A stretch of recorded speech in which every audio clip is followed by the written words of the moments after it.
Hi ಸ್ನೇಹಿತರೆ, ಎಲ್ಲರಿಗೂ information YouTube ಚಾನಲ್ಗೆ ನಿಮಗೆ ಮತ್ತೊಮ್ಮೆ ಆತ್ಮೀಯವಾದ ಸ್ವಾಗತವನ್ನು ಬಯಸ್ತಾ ನೋಡಿ, ಕರ್ನಾಟಕ ಉಚ್ಚ ನ್ಯಾಯಾಲಯ ಬೆಂಗಳೂರು ಅಂದರೆ ಕರ್ನಾಟಕ ಹೈಕೋರ್ಟಲ್ಲಿ ಖಾಲಿ ಇರ್ತಕ್ಕಂಥ ದ್ವಿತೀಯ ದರ್ಜೆ ಸಹಾಯಕರ ಹುದ್ದೆಗಳಿಗೆ ನೇರ ನೇಮಕಾತಿಯಲ್ಲಿ ಭರ್ತಿ ಮಾಡಲು ಅರ್ಹ ಅಭ್ಯರ್ಥಿಗಳಿಂದ ಆನ್ಲೈನ್ ಮೂಲಕ ಅರ್ಜಿಗಳನ್ನು ಆಹ್ವಾನಿಸಲಾಗಿದೆ. 13/8/2026ರಿಂದ 11/9/2026ರವರೆಗೂ ಇಲ್ಲಿ ರಾತ್ರಿ 12 ಗಂಟೆವರೆಗೂ ಅರ್ಜಿಗಳನ್ನು ಸಲ್ಲಿಸಲಿಕ್ಕೆ ಅವಕಾಶವನ್ನು ಕಲ್ಪಿಸಲಾಗಿದೆ. ಸ್ನೇಹಿತರೆ, ಅದರ ಬಗ್ಗೆ ಈ ಒಂದು ವಿಡಿಯೋದಲ್ಲಿ ಎಲ್ಲ ಒಂದು ಮಾಹಿತಿಯನ್ನು ತಿಳಿಸ್ತೇನೆ. ಸ್ಕಿಪ್ ಮಾಡಿದ ವಿಡಿಯೋವನ್ನು ಸಂಪೂರ್ಣವಾಗಿ ನೋಡಿ. ಇದೇ ಥರದ ಹೆಚ್ಚಿನ ಉದ್ಯೋಗ ಮಾಹಿತಿಗಳನ್ನು ತಿಳಿಯಲು ಇನ್ಫಾರ್ಮೇಷನ್ ಯೂಟ್ಯೂಬ್ ಸಬ್ಸ್ಕ್ರೈಬ್ ದಯವಿಟ್ಟು ಸಬ್ಸ್ಕ್ರೈಬ್ ಮಾಡ್ಕೊಂಡು ಅಂತ ವಿಡಿಯೋ ಮುಂದುವರಿಸ್ತಿದ್ದೇನೆ. ಹುದ್ದೆ ಬಂದುಬಿಟ್ಟು ಯಾವ್ದಾದ್ರೆ ದ್ವಿತೀಯ ದರ್ಜೆ ಸಹಾಯಕರು ಹುದ್ದೆಗಳು ಇಲ್ಲಿ ಆಗಿರುತ್ತೆ. ಖಾಲಿರ್ತಕ್ಕಂಥ ಹುದ್ದೆಗಳ ಸಂಖ್ಯೆ ಬಂದುಬಿಟ್ಟು 18 ಹುದ್ದೆಗಳು ಆಗಿರ್ತವೆ. ಸ್ನೇಹಿತರೆ, ವೇತನ ಶ್ರೇಣಿ ನೋಡಿ, ಇವರಿಗೆ 25,000ರಿಂದ 81,000ವರೆಗೂ ಲೆವೆಲ್ 4ಅಲ್ಲಿ ನಿಮಗೆ ಇತರ ಭತ್ಯೆಗಳು ಕೂಡ ಇಲ್ಲಿ ಸಿಗ್ತಾ ಹೋಗುತ್ತೆ. ಹುದ್ದೆಗಳ ವರ್ಗೀಕರಣ ಏನಾದರೂ ಡೀಟೇಲ್ಸ್ ಬೇಕಂದ್ರೆ ದಯವಿಟ್ಟು ಕಮೆಂಟ್ ಬಾಕ್ಸಲ್ಲಿ ಕಮೆಂಟ್ ಮಾಡಿ. ಇಲ್ಲಿ ನೋಡಿ, ವಿದ್ಯಾರ್ಥಿ ಏನಿರಬೇಕು ಅಂತ ನೋಡ್ತಾ ಹೋದರೆ ಅಭ್ಯರ್ಥಿಗಳು ಮಾನ್ಯತೆ ಪಡೆದ ಯಾವುದೇ ವಿಶ್ವವಿದ್ಯಾಲಯದಿಂದ ವಿಜ್ಞಾನ, ಕಲೆ, ವಾಣಿಜ್ಯ, ವ್ಯವಹಾರ ನಿರ್ವಹಣೆ ಮತ್ತು ಕಂಪ್ಯೂಟರ್ ಅಪ್ಲಿಕೇಶನ್, ವ್ಯವಹಾರ ಆಡಳಿತ ವಿಷಯಗಳಲ್ಲಿ ಡಿಗ್ರಿ ಅಥವಾ ಸಾಮಾನ್ಯ ವರ್ಗ ಹಿಂದುಳಿದ ವರ್ಗಗಳಿಗೆ ಸೇರಿದ ಅಭ್ಯರ್ಥಿಗಳು ಕನಿಷ್ಠ 55ರಷ್ಟು ಅಂಕಗಳನ್ನು ಮತ್ತು ಪರಿಶಿಷ್ಟ ಜಾತಿ, ಪರಿಶಿಷ್ಟ ಪಂಗಡ ಸೇರಿದ ಅಭ್ಯರ್ಥಿಗಳು ಕನಿಷ್ಠ 50% ಅಂಕಗಳೊಂದಿಗೆ ಕಂಪ್ಯೂಟರ್ ನಿರ್ವಹಣಾ ಜ್ಞಾನವನ್ನು ಹೊಂದಿರತಕ್ಕದ್ದು.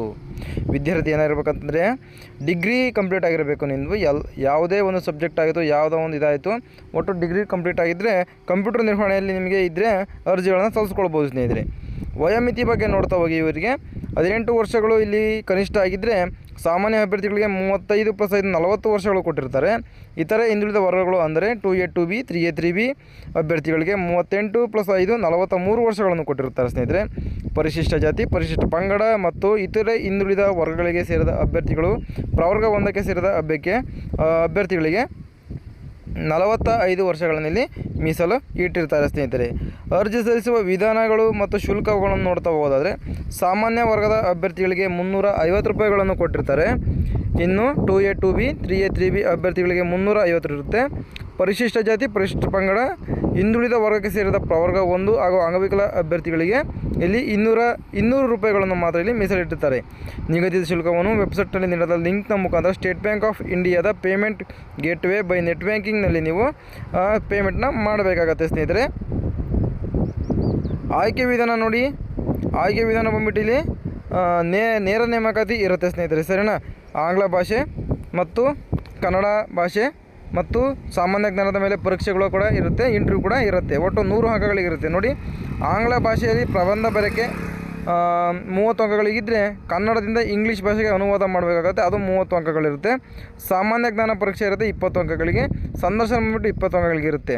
ತೆಗಿಲೇಬೇಕಾದಂತಹ ನೀವು ಪರೀಕ್ಷೆಯಲ್ಲಿ ಉತ್ತೀರ್ಣರಾಗಲು ಪಡೆಯಬೇಕಾದ ಅಂಕಗಳನ್ನು ನೋಡಿ. ಆಂಗ್ಲ ಭಾಷೆಗೆ ಪ್ರಬಂಧದಲ್ಲಿ 20 ಅಂಕಗಳು ಬರಬೇಕಾಗುತ್ತೆ 30ಕ್ಕೆ.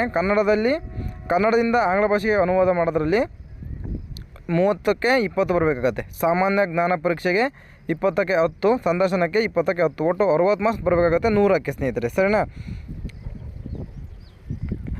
ಆನ್ಲೈನ್ ಮೂಲಕ ಅರ್ಜಿ ಸಲ್ಲಿಸುವ ಅಭ್ಯರ್ಥಿಗಳಿಗೆ ಪ್ರಮುಖ ಸೂಚನೆಗಳು ಇವಾಗಿತ್ತು. ಸ್ನೇಹಿತರೆ, ನ್ಯಾಯಾಲಯದ ಅಧಿಕೃತ ವೆಬ್ಸೈಟ್ನಲ್ಲಿ ಅರ್ಜಿಗಳನ್ನು ಆನ್ಲೈನ್ ಮೂಲಕ ನೋಂದಾಯಿಸಲು ದಿನಾಂಕ 11/9/2026 ರಾತ್ರಿ 12 ಗಂಟೆವರೆಗೂ ಇಲ್ಲಿ ಕಾಲಾವಕಾಶವನ್ನು ಕೂಡ ನಿಮಗೆ ನಿಗದಿಯನ್ನು ಪಡಿಸಿರ್ತಾರೆ ಅಂತಲೇ ಹೇಳ್ಬೋದು. ಸ್ನೇಹಿತರೆ, ಏನಾದರೂ ಡೌಟ್ಸ್ ಇದ್ದರೆ ದಯವಿಟ್ಟು ಕಮೆಂಟ್ ಬಾಕ್ಸಲ್ಲಿ ಕಮೆಂಟ್ ಮಾಡಿ, ನಾನು ನಿಮಗೆ ಎಲ್ಲ ಒಂದು ಸೊಲ್ಯೂಷನ್ನ ಅಲ್ಲೇ ನೀಡ್ತೇನೆ. ಸ್ನೇಹಿತರೆ, ಸರಿನಾ?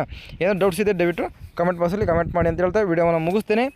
ಇದೇ ಥರದ ಹೆಚ್ಚಿನ ಉದ್ಯೋಗ ಮಾಹಿತಿಗಳು ತಿಳಿದು ಕನ್ನಡದಲ್ಲಿ ಇನ್ಫಾರ್ಮೇಷನ್ ಯೂಟ್ಯೂಬ್ ಚಾನಲ್ನ ಸಬ್ಸ್ಕ್ರೈಬ್ ಆಗಲಿ ಅಂತ ದಯವಿಟ್ಟು ಸಬ್ಸ್ಕ್ರೈಬ್ ಆಗಲಿ, ಬರ್ತಕ್ಕಂಥ ಬೆಲ್ ಐಕನ್ ಕೂಡ ಕ್ಲಿಕ್ ಮಾಡ್ಬೋದು ಅಂತ ಹೇಳಿ ಮುಗಿಸ್ತೇನೆ. ಸಿಗೋಣ ಮುಂದಿನ ದಿನದಲ್ಲಿ. ಅಲ್ಲಿವರೆಗೂ ಬಾಯ್.